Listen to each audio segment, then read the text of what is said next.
ওই যে দেখতেছেন ফ্লাইওভার দিয়ে কিন্তু অনেক হুন্ডা যাচ্ছে, ওখান দিয়ে হুন্ডা দিয়ে মানুষ অনেক আনন্দ উল্লাস করে যাচ্ছে, বাংলাদেশের পতাকা নিয়ে সুন্দর করে যাচ্ছে দেখতে পাচ্ছি। আজকে আকাশে রংধনু উঠছে, এটা কিন্তু বড় একটা বিষয়। রংধনু দেখা যাচ্ছে আকাশে, দেখতে পাচ্ছেন? এদিকে একটু দেখাই, এই যে রংধনু।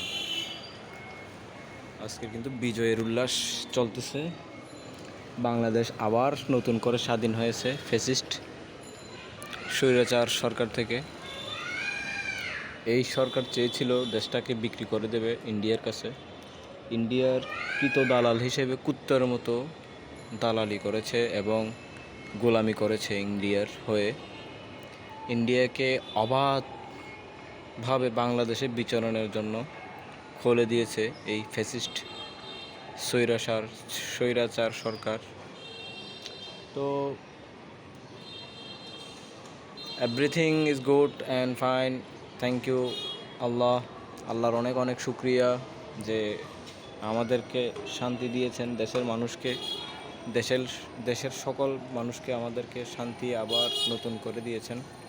কারণ দুর্নীতির কারণে দেশে মানুষ টিকতে পারতেছে না।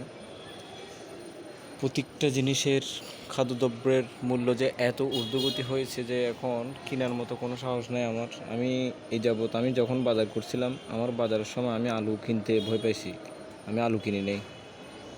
মরিচ কিনতেও আমি ভয় পাইছি, মরিচও কিনি নেই। ইভেন আমি মুরগিও কিনতে পারি নাই এই দামের কারণে, বুঝছেন? প্রত্যেকটা মানুষের ক্ষোভ আছে এই সরকারের প্রতি।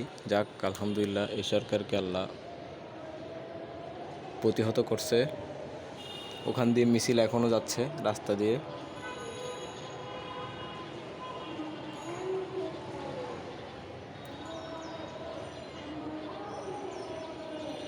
যাচ্ছে। তো এবারের স্বাধীনতা কর্মী আমাদের ছাত্র ভাইয়েরা, তাদেরকে আমি বলবো স্বাধীন মুক্তিযোদ্ধার যেই সম্মাননাটা দেওয়া হয়, তাদেরকে সেই সম্মাননাটা দেওয়া উচিত দেশের পক্ষ থেকে এবং জনতার পক্ষ থেকে। তারা এই দেশটাকে বিজয় এনে দিয়েছে, আবার নতুন করে স্বাধীন করে, তাদের রক্ত ঝরিয়েছে। তাদেরকে আমরা শ্রদ্ধা ভরে স্মরণ করব সারা জীবন। তাদেরকে আমরা শহীদ হিসেবেই মেনে নিব, তাদেরকে আমরা মুক্তিযোদ্ধা হিসেবেই মেনে নিব, ঠিক আছে? তো এই হচ্ছে আমার কথা।